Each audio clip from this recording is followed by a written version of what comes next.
আসসালামু আলাইকুম। এক বছর পূর্তি হয়েছে। এক বছরের মধ্যে বাংলাদেশে এই মুহূর্তে কোনো চাঁদাবাজি নাই, কোনো ঘুষ নাই। বাংলাদেশে এই মুহূর্তে কেউ কারোর জমি দখল করে না। এই মুহূর্তে কোনো অস্ত্রবাজি নাই, দেশে কোনো মাদক নাই। এরকম হওয়ারই তো কথা ছিল, তাই না? আসলেই কি তাই আছে? এই দেশের কোন জায়গায় কোন প্রতিষ্ঠানটার পরিবর্তন হয়েছে আমাকে একটু বলেন। সারা দেশের অবস্থা যা ছিল তাই আছে। এর জন্য এতগুলো মানুষ জীবন দেয়নি। তারপরেও বিশ্বাস করি যে হয়তো একটা ভালো কিছু হবে, নির্বাচন হবে, নির্বাচনের পরে একটা সরকার আসবে, সেই সরকার এই দেশের মানুষের জন্য কিছু করবে। আমি ডক্টর ইউনূসের যে সরকার, এই ইউনূসের সরকারকে আমি একটা ব্যর্থ সরকার বলবো। তিনি কিছু চাঁদাবাজ নিয়ে তারপরে তার আশপাশে তিনি একটা রাষ্ট্র চালাচ্ছেন। ব্যক্তিগতভাবে তার টাদাবাজির ব্যাপারে কিছু জানি না, কিন্তু একটা করাপ্টেড একটা গভর্নমেন্ট তিনি পরিচালনা করছেন। বাট ইউনূসকে আমাদের দরকার ছিল। এখনো পর্যন্ত ভারতীয় যে আগ্রাসন, এই গত কয়েকদিন আগে যুক্তরাষ্ট্রের সাথে যে কূটনৈতিক দর কষাকষি, এগুলোর জন্যই মূলত তাকে আমাদের খুব দরকার ছিল। তিনি ছিলেন, আছেন, আমার কোনো সমস্যা। সামনেও তাকে একটা ভালো জায়গায় রাখা হোক। এখন আপনি আমাকে বলবেন যে ভাই, এক এক করে যদি বলতে যাই, ইউনূস সরকার বলেন, বিএনপি বলেন, এনসিপি বলেন, জামাত বলেন, সবখানেই একটা সমালোচনা করার জায়গা আছে। কে কি করছে এটা আমি বললাম না, আপনারা দেশে আছেন, আপনারা সবাই জানেন। আমি আর বিতর্কিত আজকে আর কোনো বক্তব্য দিতে চাই না, যে কারণে এগুলো নিয়ে আলোচনায় না গেলাম। আমি আওয়ামী লীগ ক্ষমতায় থাকাকালীন কিছু কথা বলতাম যে আমি কখনোই চাঁদাবাজি, দুর্নীতি এগুলোর জন্য আমার এই যুদ্ধ না। আসসালামু আলাইকুম দর্শক, নতুন একটি খবরে আপনাদের সবাইকে স্বাগতম। আশা করছি আপনারা ভিডিওর শুরুটা দেখেই বুঝতে পেরেছেন আজকের নিউজটা ঠিক কতটা গুরুত্বপূর্ণ হতে চলেছে এবং ঠিক কোন দিকটাকে ইঙ্গিত করছে। তাই বলবো দর্শক, যারা ভিডিওটি দেখতে শুরু করেছেন তারা অবশ্যই নিউজটি না টেনে সম্পূর্ণ মনোযোগ সহকারে দেখবেন, তাহলে এই বিষয় সম্পর্কে আসল তথ্যগুলো জানতে বা বুঝতে পারবেন। তো প্রিয় দর্শক, আমি আর কথা বাড়াবো না। ভিডিওর শুরুতে আপনাদের যেই ভিডিওগুলোর অংশবিশেষ দেখিয়ে শুরু করেছিলাম, সেই ভিডিওগুলোর বিস্তারিত আলোচনা দেখব। তবে তার আগে অনুরোধ, যারা এখনো চ্যানেলটি সাবস্ক্রাইব করেননি সকলে চ্যানেলটি সাবস্ক্রাইব করে পাশে থাকা বেল আইকন বাজিয়ে দিন। আর যারা ইতিমধ্যে সাবস্ক্রাইব করে রেখেছেন তাদেরকে অসংখ্য ধন্যবাদ। প্রিয় দর্শক, চলুন একটি লাইক দিয়ে আমরা ধারাবাহিকভাবে সবগুলো ভিডিওর বিস্তারিত আলোচনা দেখে আসি। আমার যুদ্ধের একটা জায়গা আছে, সেটা হচ্ছে ভারত বিরোধিতা। কারণ আমার এই দেশের সব সমস্যার মূল কারণ হচ্ছে ভারত। আমরা ভারত নিয়ে কথা বলতাম, আমাদেরকে বলতো আমরা হইলাম এগুলি নিয়ে নাকি সব গুজব ছড়ায়, এগুলি কোনো সত্যি কিছু নাই। শেষ পর্যন্ত সেই ভারতই কিন্তু এই স্বৈরাচারকে নিয়ে জায়গা দিয়ে রেখেছে। এই ভারতই এখনো পর্যন্ত তাদের জায়গা থেকে দেখেন। 2 দিন আগে ভারতীয় পররাষ্ট্রমন্ত্রী বলে যে আমাদের খুব কি বলে, কি দৃষ্টি, সূক্ষ্ম দৃষ্টি না কি যেন এক দৃষ্টি রাখছেন তিনি। তুই কে রে বেটা, আমার দেশের কি হবে সেটা দৃষ্টি রাখার জন্য? তোর না হাগার পায়খানা নাই, তুই পায়খানা বানা আগে। তোর ওই দেশের মানুষের চাইতে এই দেশের মানুষ বহু ভালো আছে, তুই করা লাগবে না, তুই তোর দেশ নিয়ে চিন্তা কর। এটা বলেছে এই ইন্ডিয়া বলেছে। তার মানে আমরা যা বলতাম এই দেশের মূল সমস্যা ভারত, তারাই সমস্যা। অতএব আমাদের ওই জায়গা থেকে বের হইতে হবে। 5 তারিখে বিশেষ করে বিএনপির কথা বলি, বিএনপির কিছু বক্তব্য শুনে মনে হচ্ছে ঠিক আওয়ামী লীগের কথা বলছে, এরকম মনে হয়। আমি ওটা যদি শুধু অডিও শুনি এবং ওই ভয়েসটা যদি আমি রেকগনাইজ করতে না পারি, তাহলে আমার মনে হবে আওয়ামী লীগের কেউ বক্তব্য দিচ্ছে। ওনারা এখন মুক্তিযুদ্ধের চেতনায় বিশ্বাস করেন। ওনারা পাকিস্তানের রাজাকারদেরকে, কারা নাকি রাজাকার, চিহ্নিত যুদ্ধাপরাধী, ওই যে পোস্টার টোস্টার সরানো নিয়ে হয়েছে না, চিহ্নিত যুদ্ধাপরাধী। শেখ হাসিনার বিচারে যদি নাকি কেউ চিহ্নিত যুদ্ধাপরাধী কেউ মেনে নেয়, তাহলে এতিমের টাকা আত্মসাতেরটা তো মেনে নিতে হবে। খাম্বা নিয়ে যেগুলো বলে সেগুলো তো মেনে নিতে হবে, তাই না? মানবেন নাকি? শাখা চৌধুরী তো জামাত করতো না, তারটা মানবেন? মানে একটু মানবেন না, এটা তো হইতে পারে না। আমি শেখ হাসিনার কোনো বিচারই মানি না। দেখেন না, এখন পর্যন্ত দেশে যাইতে পারি না, কেন জানেন? এই দেশের কিছু মানুষের মুক্তির জন্য আপনি 1 বছর হয়ে গিয়েছে, এখনো অনেক মানুষ জেলখানায় আছে, তাদের কথা মনেও করেন নাই, কেউ কোথাও বলেনও নাই, বলেনও না, বলবেনও না। কারণ আপনারা মনে করেছেন সামনে কিছু খাবার এসেছে, সেটা খেয়ে নেই শেষ। এই দেশের মূল সমস্যাটা কোন জায়গায় ছিল সেখানে হাত দেয়নি। এখন পর্যন্ত বিডিআর এর লোকগুলো জেলখানায়, কোনো বড় রাজনৈতিক দল, না বিএনপি না জামায়াত, কেউ যায় নাই। এনসিপির কিছুটা, ওই যে একজন সমন্বয়ক আছেন মাহিন ভাই কিছুটা দিত, সময় দিয়েছে, সময় দেয়, এখনো সময় দেয়। এরপরে কোনো রাজনৈতিক দল তাদের পাশে দাঁড়ান নাই। আপনাদের সমস্যা মনে হয় না ওইটা? 25শে ফেব্রুয়ারি পিলখানার হত্যাকাণ্ড এই দেশের মূল সমস্যা, এটা মনে করেন না? যদি মনে না করেন, এটার জন্য আপনাদেরকে একদিন মূল্য দিতে হবে, চড়া মূল্য দিতে হবে। এবং এবার যদি আবারও আপনাদেরকে মূল্য দিতে হয়, সেখান থেকে বের হয়ে আসতে পারবেন কিনা এটার কোনো গ্যারান্টি নেই। ঢাকা বিশ্ববিদ্যালয়ের এখানে আপনি চিহ্নিত যুদ্ধাপরাধীদেরকে নাকি করা যাবে না। চিহ্নিত যুদ্ধাপরাধী শেখ হাসিনা কি বলেছেন? মতিউর রহমান নিজামী একজনের ঘরের থেকে এক নারীকে উঠিয়ে নিয়ে পাকিস্তান ক্যাম্পে দিয়ে এসেছেন। কার মাকে মতিউর রহমান নিজামী পাকিস্তানি ক্যাম্পে দিয়ে এসেছেন, আমরা সেই পাকিস্তানি বীর্যগুলোকে দেখতে চাই। আওয়ামী লীগের লোকজন খুব ভুদাই মার্কা একটা কথা বলে, কারণ আমি নিজেকে, আমার বাপ জীবনে কোনোদিন মানে আমি 71-এ জন্ম হইলে আমি 100% পাকিস্তানের পক্ষে থাকতাম, একদম 100%। এটা আমি হিপোক্রেসি কথাবার্তা বলি না, এখন সারা জীবন বলবো এটা। অবশ্যই পাকিস্তানের পক্ষে থাকতাম আমার যদি জন্ম হইতো। আমার বাপ এত মানে ভীতু টাইপের লোক ছিল, এই লোকের পক্ষে সম্ভব হয় নাই। তারপরেও আমি কিন্তু নিজেরে রাজাকারের সন্তান বলি, আমি রাজাকার পরিবারের বলি, এগুলি বলি। কেন বলি জানেন? চালাক, তাই বুদ্ধিমান, এই জন্য বলি। কারণ ধরেন আমার বাপ যদি রাজাকার হইতো, আমার বাপ বিভিন্ন ঘর থেকে বাঙালিদেরকে তুলে নিয়ে পাকিস্তান ক্যাম্পে নিয়ে আসতো, আমার বাপ তো সেফ থাকতো। কারণ আমার বাপ পাকিস্তানি লোকজনের সেবা করে, পাকিস্তানি লোকজনের ই করে। তাহলে কি হইলো? যারা তুলে দিয়ে আসলো, আওয়ামী লীগের লোকজনের বৌরে নিয়ে ক্যাম্পে দিয়ে আসছে না।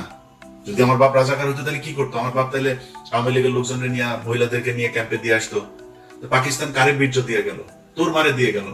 আওয়ামী লীগের মারদের পেটের মধ্যে বীর্য পয়দা হয়ে এখন ছাত্রলীগ যুবলীগ হয়েছে। আর বাকিগুলি হয়েছে ক্যাম্প, ওই সীমান্তের ওই পারে গেছিল, ওগুলির পেটের মধ্যে দাদারা দিয়ে দিয়েছে, যেগুলি এখন জয় বাংলা করে। জয় বাংলা আমার দেশের স্লোগান না, ইন্ডিয়া শিখায় দেওয়া স্লোগান। ভাই মুক্তিযুদ্ধের চেতনা নিয়ে যদি রাজনীতি করতে চান, বহুত সমস্যায় পড়বেন। আমি ভাই বাংলাদেশ 1971 সালে স্বাধীন হয়েছিল এটা মানি না। কারণ আপনি আমার যা মনে চায় তাই বলতে পারেন, কারণ ওইটা ভারত আর পাকিস্তানের যুদ্ধ ছিল, সেটা ভারত এখনো বলে, এবং বাংলাদেশের পক্ষ থেকে ওইটার ব্যাপারে কোনো ধরনের কোনো প্রতিবাদ এখন পর্যন্ত করা হয়নি। এইবার প্রথম এই সরকার আসার পরে করেছে, ওইটা আমি এনাফ মনে করি না। আপনি যদি মনে করেন ওইটা আপনার স্বাধীনতার যুদ্ধ, ওই ব্যাপারে আপনি প্রকট, আপনি একদম পুরোপুরি এক ইয়ের মধ্যে থাকবেন, তাহলে তো আপনাকে তাদের সাথে সব ধরনের চুক্তি বাতিল করতে হবে, সব ধরনের থেকে সম্পর্ক থেকে বেরিয়ে আসতে হবে। আসেন নাই, তার মানে তাদের ওইটা আপনি সহ্য করেন। তাহলে ওইটা যুদ্ধ না, ভারত আর পাকিস্তানের যুদ্ধ, ভারত এখন সেলিব্রেট করে। এখন আপনি যদি মনে করেন, আমি কিছুক্ষণের জন্য এটা মানলাম যে আপনার ভারত পাকিস্তানের যুদ্ধ, এই মানে বাংলাদেশের মুক্তিযুদ্ধ। আমার এই ভিডিও এই মুহূর্তে যে মানুষগুলো দেখছেন, আমার ভিডিও পজ দিয়ে একটু 2 মিনিট চিন্তা করেন যে আমি আমার আশপাশে, আমার আত্মীয় স্বজন, আমার গ্রামের আশপাশের যত গ্রাম আছে, কতজন মুক্তিযুদ্ধ ছিল। মুক্তিযুদ্ধ যে কটা আছে তার 80% ভুয়া। খোঁজ নেন, আপনার এলাকায় যে কটা মুক্তিযুদ্ধ আছে ওর ব্যাপারে যায় খোঁজ নেন। আল্লাহর কসম করে বললাম, একদম ভুয়া। আপনার বাপ গিয়েছিল? চাই নাই। তো মুক্তিযুদ্ধ আপনি করলেন না, আপনি মুক্তিযুদ্ধের বিশাল চেতনা। এই যে এই সরকার এসে 1 বছর হলো, আপনি মুক্তিযুদ্ধের তালিকা বের করেন না কেন? কতজন মারা গিয়েছে আসলে তার তালিকা আপনি করেন না কেন? 30 লাখ, 3 লাখ, 3,000, এটা কি কেন করেন না? ওইখানে কিছু একটা আছে যেটা করতে মানে বের করতে চায় না। ভাই আমরা তো চাই সেই যুদ্ধে কতজন মানুষ মারা গিয়েছে তাদের প্রতি আমরা সম্মান জানাইতে চাই, বার করেন। আপনি ভিডিও দেখছেন না, বার যেহেতু করেন, আপনাকে দায়িত্ব দিলাম বের করার জন্য। আপনি চোখ বন্ধ করে চিন্তা করেন, আপনার 14 গোষ্ঠীর মধ্যে 71-এ মারা গিয়েছে কেউ আছে কিনা? পাকিস্তানি মিলিটারিরা এসে কারোর মাকে তুলে নিয়ে তারপরে প্রোডাকশন দিয়ে দিয়েছে? যদি একটা খুঁজে পান, কান কেটে শুনেছি, উনি বলেছেন, তিনি বলেছেন, এইটা দিয়ে কোনো ইতিহাস হয় না। আপনি এখন ওই যে আওয়ামী লীগের মতো, ভাই এত আবেগ থাকলে তো সমস্যা। আমার কথা শুনলে আমাকে পছন্দ করেন এরকম অনেক মানুষের, ভাই আপনি তাহলে মনে করেন যে কিছুই হয় নাই। 3 ডিসেম্বরের 3 তারিখ থেকে ভারত যৌথ বাহিনী হামলা শুরু করেছে। পাকিস্তানের অস্ত্র ছিল না, ওই দিক থেকে সৈন্য আসছিল, সেটা আসতে পারে নাই। সপ্তম নৌবহর পাঠাবে, সেটা নিয়ে সমস্যা, ওই দিক দিয়ে ভারত এই সাগর বন্ধ করে শ্রীলঙ্কা হয়ে আসতে যায়, দেরি হয়েছে। পাকিস্তান মিলিটারি পারে নাই ভারতের সাথে যুদ্ধ করে, ভারত করেছে। আরে ভাই আপনি কোন যুক্তিতে আমার কাছে আসবেন? 16 ডিসেম্বর দেখান আপনি বাংলাদেশের একটা মানুষকে সেই জায়গায় ছিল, কেন ছিল না? এগুলি নিজের কোশ্চেন করেন। আমি আমার নিজের কথা বলি, আমি ছোটবেলা থেকে মুক্তিযুদ্ধ মানে ওরে বলছি যে সিনেমা টিনেমা দেখতাম, বাংলা সিনেমা দেখতাম না, বাংলা সিনেমায় দেখা বাবারে নিজের সন্তানকে কাঁথার ভেতর থেকে বের করে মুক্তিযোদ্ধাকে ঘরের ভেতরে জায়গা দিয়া তারপরে মুক্তিযোদ্ধারে বাঁচাইলো, বিশাল এক নাটকীয় এক দৃশ্য অবতারণা করলো, করে মুভি একটা বানায় ফেলে। ওইটা দেখে দেখে বড় হয়েছে না, মানে কিছু না হলেও কিছুটা তো আছে। শেখ মুজিবের প্রতি আমার ভীষণ রকমের শ্রদ্ধা ছিল, আমি স্বীকার করছি, বিশ্বাস করেন জানতাম না তাই। আরে শালায় তো একটা বদমাস, এমন কোন চাউরামি নাই যে এই শালা করে নাই। এই যে নারায়ণগঞ্জে চশমা ফেলে রেখে আসা বেশাব খানায়, মিথ্যা কথা না। ওর দলের এই যে শামসুল হক, ওর দলের এই লোকটারে জেলখানায় রেখে ওর বউরে সারা জীবন আকাম কুকাম করছে। ওর বউ এই যে নিউ ইয়র্কে, এই যে আমেরিকা, এখন সম্ভবত নিউ জার্সিতে থাকেন। এই শালা এই যে পাপনের মা, এই পাপনের মারে এই যে রাষ্ট্রপতি ছিল জিল্লুর রহমান, এই শালায় তো ওরা কিছু করতে পারতো না। এই শালা শেখ মুজিবুর এই আইবি রহমান আকাম কুকাম করতো, এটা নিয়ে শেখ মুজিব এই শেখ হাসিনার পরিবারে বিশাল গ্যাঞ্জাম হইতো। সুন্দরী ছিল তো, শেখ মুজিব এটারে এই করতো। বাকশাল বা একটা মানুষের কোন দল হবে না, খালি আমার দল একা। 30,000 মানুষের আপনি জাসদের মারলেন, আপনি দুর্ভিক্ষ করলেন, এত মানুষ মারা গেল, আপনি কোন দিক থেকে তার পক্ষে কথা বলবেন বলেন? তারপর ওই যে 7ই মার্চের ভাষণ শুনলে আমার নিজের লোম দাঁড়ায় যেত ভাই। ছোটবেলায় আস্তে আস্তে, বিশেষ করে কয়েকটা বই পড়ার পরে ভাই আস্তে আস্তে বুঝলাম ঘটনা তো আসলে অন্য কিছু। আপনি বিএনপির লোকের বই পড়ার দরকার নাই, জিয়াউর রহমানের লেখা বই, তারেক রহমানের লেখা বই পড়ার দরকার নেই। আপনি মেজর জলিলের বইগুলো খালি পড়েন, ছোট ছোট চটি বই, সুরক্ষিত স্বাধীনতা, পরাধীনতা সহ 3-4টা বই আপনারা পড়বেন, পিডিএফ আছে। মেজর জলিলের খুব ছোট ছোট বই পড়লে বুঝবেন যে মুক্তিযুদ্ধ আসলে কি হয়েছিল, কেন 15ই মে এপ্রিল পর্যন্ত এই দেশে ভারতীয় সেনাবাহিনী থাকবে, কেন 16ই ডিসেম্বর এটা হইতে পারবে না। এগুলো হচ্ছে আমাদেরকে গেলানো হয়েছে মুজিববাদ প্রতিষ্ঠা করানোর জন্য। আমি আপনার সাথে মানে ফাউল তর্ক করতে চান, আপনাকে আমি কয়েকটা ক্লু ধরাই দিলাম, আপনি খোঁজ নেন। আপনার গ্রামে, আপনার আত্মীয় স্বজন, আপনার প্রতিবেশী, যত চারিদিকে যতটুকু কানেকশন আপনার আছে, খুঁজে বার করেন যে পাকিস্তানের মিলিটারিরা এসে কারোর মাকে আকাম করিয়া গিয়েছেন, আমার একটু জানাবেন প্লিজ। কারোর বাড়িতে এসে পাকিস্তানের বাংলাদেশের মুসলমানকে এসে তারপরে মেরেছে? হ্যাঁ, অনেক হিন্দু মেরেছে, এটা সত্যি কথা। কারণ যুদ্ধটা তো ভারত পাকিস্তান, পাকিস্তানি বাহিনী জানতো, পাকিস্তানের সরকার জানতো যে আগরতলা থেকে শেখ মুজিব কি গ্যাঞ্জাম করে এসছে, কি ষড়যন্ত্র করে এসছে। সেই কারণে তাকে ক্ষমতায় বসতে দেওয়া হয় নাই, জেলে দিলে তো এই তো ইন্ডিয়ার কাছে বিক্রি করে দিবে দেশ, জন্য করা হয়নি। কিন্তু আমরা যদি স্বাধীনতার কথা বলেন, আলটিমেটলি পাকিস্তানের রাজনীতিবিদরা যে পরিমাণে করাপ্টেড, আমাদের মতোই, এই দেশ এমনি টিকতো না। পাকিস্তান এখন দেখেন এখনো ভাগ হইতে যাচ্ছে, এই দেশ টিকতো না, ইন্ডিয়াও টিকবে না, টুডে টুমরো এটা টিকবে না, আপনারা বলে রাখলাম। আমরা স্বাধীন হইতেই হতো, বাট এই যে আমাদের যে গল্প সাজিয়ে দিয়ে দেওয়া হয়েছে, এই ন্যারেটিভ তো আওয়ামী লীগের ন্যারেটিভ, ইন্ডিয়ান ন্যারেটিভ। আপনি এখন এটার এই করছেন স্বাধীনতার চেতনা, জাতিসঙ্গীত, জাতীয় সঙ্গীত। ওই যে ছাত্র দলের সাধারণ সম্পাদক, ওর বাপ ছিল আওয়ামী লীগের নেতা, ওর আওয়ামী লীগের নেতার ওই বাপের আওয়ামী লীগ এখন শিখাই দেয় তোমার ছেলেরে দিয়ে তুমি এগুলি করবা। এই কালকে যে ছাত্র দলের ঢাকা বিশ্ববিদ্যালয় যেটা করেছে, এই করেছে, এই নাসিরের কারণে হয়েছে এটা, কারণ নাসিরের বাবা আওয়ামী লীগ নেতা, ও করবে না এটা। ওইটারে জাতীয় সঙ্গীতের পক্ষে কথা বলে, তারপরে জাতীয় সঙ্গীত কোন পয়েন্টে আমার সাথে আসবে? জাতীয় সঙ্গীত, জাতীয় সঙ্গীত বাংলাদেশের কোন নাগরিকের না। এক, জাতীয় সঙ্গীত লেখা হয়েছিল 1905 সালে বাংলাদেশের বিরুদ্ধে, বঙ্গভঙ্গের বিরুদ্ধে করা হয়েছিল। জাতীয় সঙ্গীতের সুরটা গগন হর করার চুরি করা সুর, কোন পয়েন্টে এটা আমার জাতীয় সঙ্গীত থাকবে? আমার বল। এত আবেগ হয়ে তো লাভ নেই, এটা আবেগীয় না। ওর বাপ আওয়ামী লীগ করে, এই নাসিরের বাপ আওয়ামী লীগ, খোঁজ নেন ইয়েতে যায়, এই নোয়াখালীতে যায়, ওর বাপ আওয়ামী লীগ করতো, যে কারণে ও আজকে এটা করে, এই পক্ষে কথা বলে। তো এখন এগুলি যদি করতে আসেন ভাই, আমি আগে যেটা বলছিলাম যে আমি দুর্নীতি এগুলো নিয়ে ভাই আমার কোনো ইন্টারেস্ট নাই, এটা করবেনি। অনেক মানুষ এসে বলতে পারে, ইলিয়াস ভাই আপনি দুর্নীতির বিরুদ্ধে কিছু বল, চাঁদাবাজি নিয়ে কিছু বলবেন না।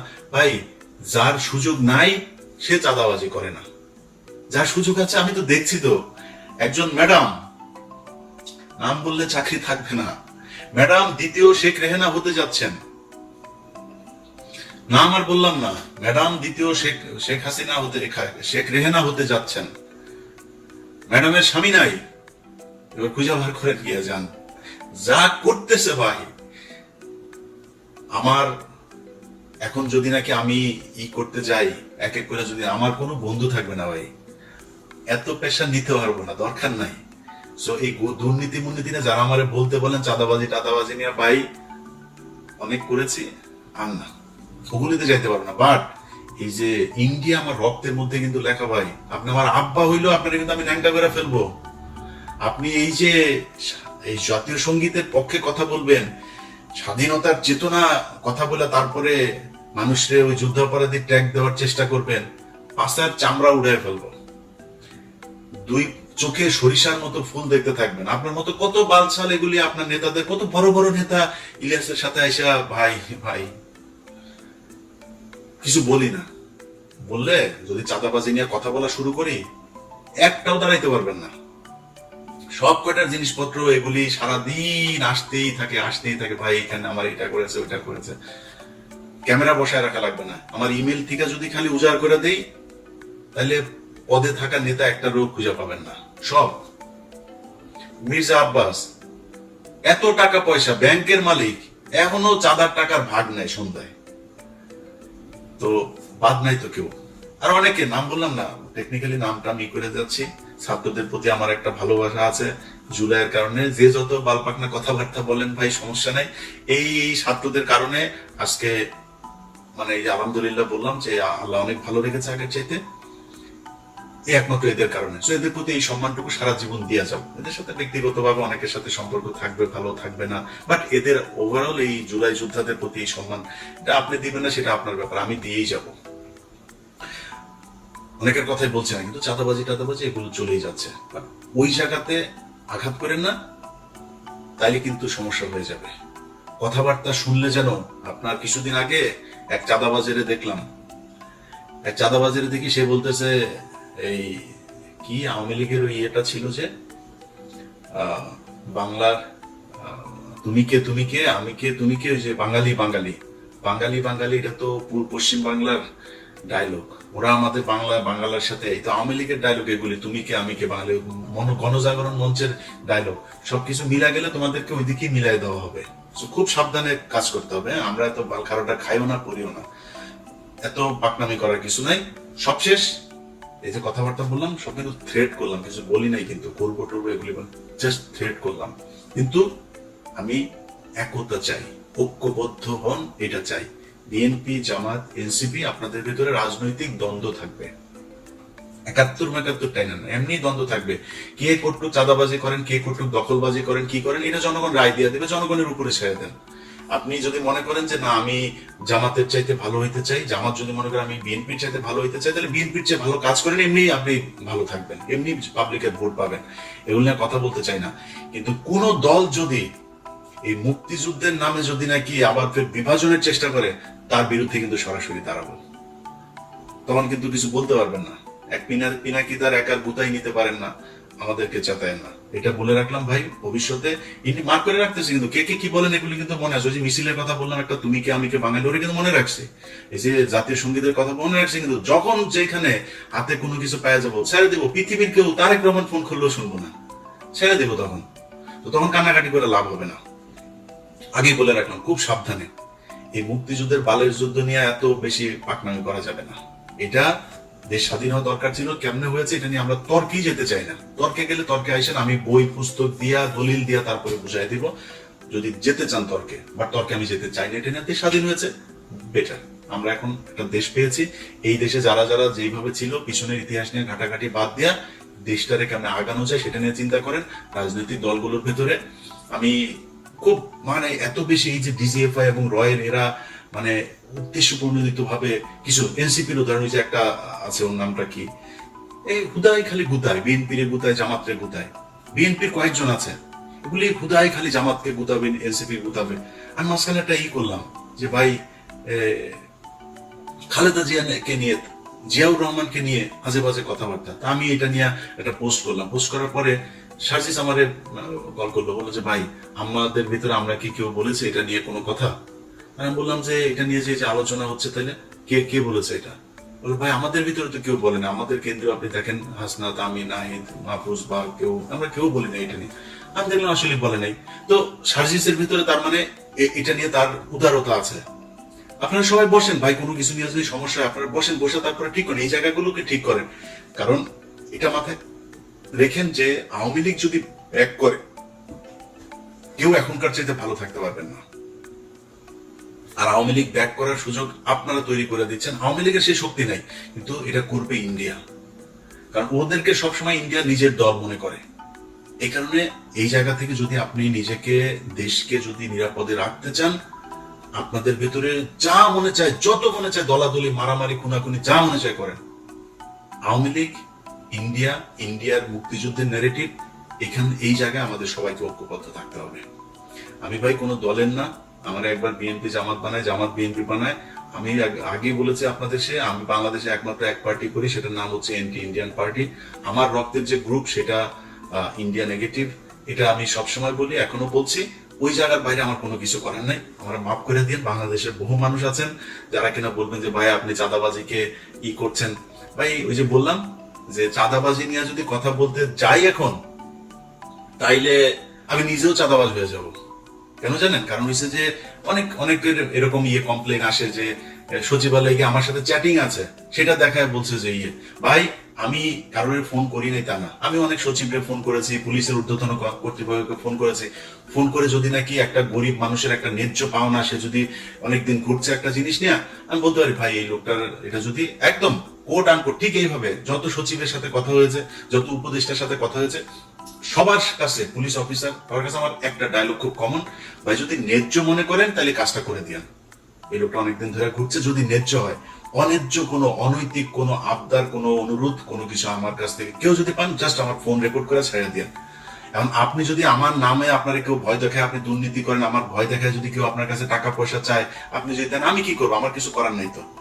যদি নাকি আমারে কেউ টাকা পয়সা দিয়ে থাকেন, আমার কোনো ভয়েস, আমার কোনো কিছুতে যদি দিয়ে থাকেন, আল্লাহর রাস্তায়, এটা আমার অনেক শত্রু আছে, যে কোনো আমার এটা দেওয়ার জন্য অনেক মানুষ বসে আছে, ওর কাছে পাঠায় দিয়েন। পাঠায় দিলে দেখবেন যে ওরা আমার এটা প্রচার করবে। আমি এটা করি না, আল্লাহ যেন ওই রাস্তায় না নেওয়ায়। বাট ওই যে বললাম যে চাঁদাবাজির পরিস্থিতিটা এমন পর্যায়ে দাঁড়িয়েছে, এটা ঠিক করতে গেলে এখানে আর কাউকে খুঁজে পাওয়া যাবে না। তো লম্বা কথা বললাম 1 বছরের মাথায়। আপনাদের সবার কাছে আবারও সবশেষ অনুরোধ থাকবে, ভাই প্লিজ ঐক্যবদ্ধ হন। ঐক্যবদ্ধ যদি না হতে পারেন, তাহলে আমাদের দেশের সামনে অনেক খারাপ পরিস্থিতি বিরাজ করবে। ধরেন যেই ভাইরা বিএনপিতে আছেন, আপনাকে নিয়ে কোনো খারাপ কোনো কিছু যদি নাকি মানুষ সমালোচনা করে, ভাই আমার চাইতে, আমি তো এখনো বহুত গালি শুনি, বহুত সমালোচনা সহ্য করি। আমার প্রচন্ড ভালোবাসে এরকম মানুষের সংখ্যা যেমন আছে, আমাকে ঘৃণা করে এরকম মানুষের সংখ্যাও আছে। এই যে এই পরিস্থিতির ভেতরে আমি, যারা আমার সমালোচনা করে, আমি তাদের সমালোচনা অনেক কিছু, আসলে কি আমার এটা ঠিক হয় নাই, আমি নিজে ভুল করি। আমার ফেসবুকে যে পোস্ট দেখেন না, আমার ফেসবুকের পোস্ট কিন্তু ধরেন 50% বা তারও কম আমি করি, 50% আমার অ্যাডমিনরা করে। আপনারা হয়তো অনেকে মনে করেন অনেক পোস্ট বলে আমি মনে হয় পোস্ট করি, এরা করে। ইদানিং আমি সবাই বলে দিয়েছি যে পোস্টের সংখ্যা একটু কমায় করতে। তো এখন এই যে আমার যত ধরনের সমালোচনা টমালোচনা যা যা কিছু আছে, এখান থেকে অনেক কিছু শিখি, আমি অনেক কিছু শিখে তারপরে আমি আমার কাজ করি। আপনারা নিয়ে সমালোচনা করলে তার শত্রু মনে করার কারণ নাই। শেখ হাসিনা আজকে অধপতনের কারণ একটাই, সে সমালোচনা সহ্যই করে না। যারা তেলবাজি করেছে তাদেরকে কাছের মানুষ মনে করেছে। এটা যদি মনে করেন, পরিণতি শেখ হাসিনার মতোই হবে। অতএব নিজের আত্ম সমালোচনা করা শেখেন। আত্ম উপলব্ধির মাধ্যমে যদি আপনি নিজেকে তৈরি করেন, আমার মনে হয় সেটা আপনার জন্য, আপনার দলের জন্য, দেশের জন্য, সবার জন্য আমাদের ভালো কিছু হবে। সবাই ভালো থাকবেন। আবারও বিজয় দিবসের শুভেচ্ছা। দর্শক, আশা করি সবগুলো ভিডিওই আপনি মনোযোগ সহকারে দেখেছেন। সেই সাথে দর্শক, এই ভিডিওগুলো সম্পর্কিত যদি কোনো তথ্য বা মতামত থাকে, তাহলে অবশ্যই কমেন্টস করে জানিয়ে দিন। এতক্ষণ সাথে থাকার জন্য ধন্যবাদ। আবার দেখা হবে আগামী ভিডিওতে কোনো নতুন টপিকস নিয়ে। সকলের সুস্বাস্থ্য কামনা করে বিদায় নিচ্ছি। আল্লাহ হাফেজ।